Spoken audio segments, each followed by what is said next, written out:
What's up, Ragin Nation? How's it going? This is Alex here, and you're watching a Ragin Ronin review. I got a top 10 list for you guys. I know I'm very late on this, but here are my top 10 films of 2019. Better late than never. We're gonna get right into it. Number 10 is Ford versus Ferrari from Logan director James Mangold. This was a fantastic film, a true American story, and what I loved about it mostly was two things. I loved all the racing footage. It was spectacular. I've never seen racing footage filmed that great, like that well. It puts you right into the middle of the action. And of course, Christian Bale, Matt Damon's chemistry is so good. So that's number 10. Number 9, this was a bit of a surprise. Parasite from director Bong Joon-ho. And this was such a twisted film. He's the director of Snowpiercer and also The Host.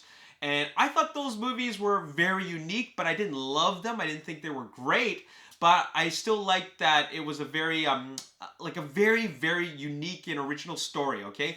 Parasite is that and so much more. It's a lot of fun, it's creepy, and it's quite a shocker, so that's number 9. Number 8, I can't get enough of this film, Once Upon a Time in Hollywood. I didn't know what to expect.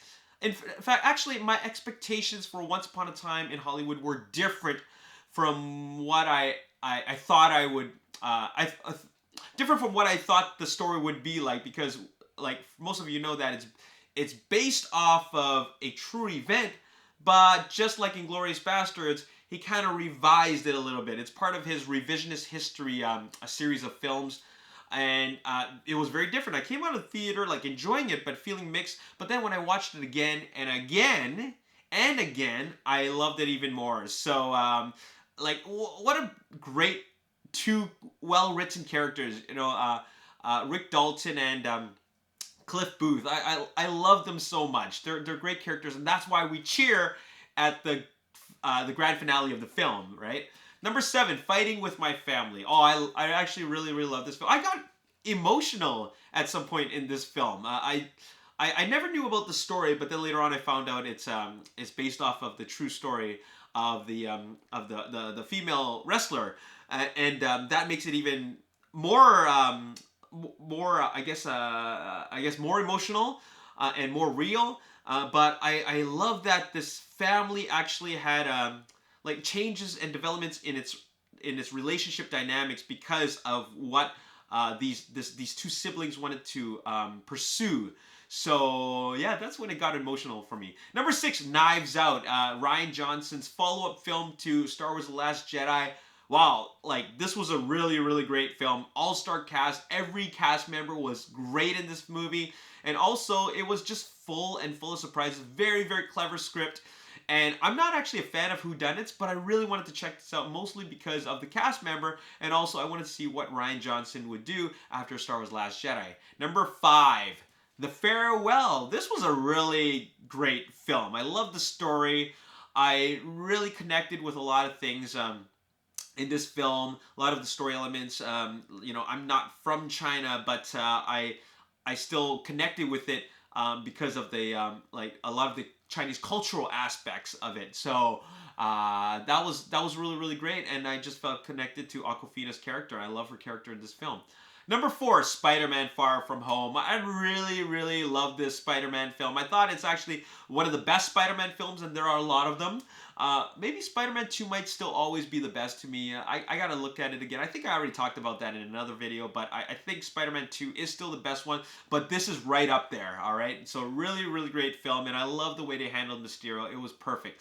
Number 3, Marriage Story. This was like driven by acting, totally driven by acting. Adam Driver, Scarlett Johansson, they are so good in this, and I just love watching their performances. I loved Ray Liotta in this film. I loved Laura Dern in this film, and I love their the story where this couple is trying to work this out, and you know, I really connected with these characters and saw what they're going for. And the beauty of it was that I wasn't rooting for one or the other. I just wanted them both to work out as a couple. And when you connect to these two characters, whether you decide whether they're protagonist or antagonist, it doesn't matter. You just want everything to be better for the both of them. That means you love both characters. Number 2, Avengers Endgame. Avengers Endgame. It was like what a ride of a film. Like wow. I mean I liked it more than Avengers Infinity. I loved it more than Avengers Infinity War. I already thought Avengers Infinity War was the best MCU film, and then here comes Avengers Endgame, and I love that they shift tones. Like Infinity War was just full of action, but this one was so story driven, and I love that they made all these fan service callbacks, which really worked so well. Like it wasn't like shameless. It was done so perfectly, and it made all the fans so happy, myself included. And that ending was just like woo. Okay, number one. I think you guys already know what it is. Joker. In my opinion, a perfect film. Just a perfect film.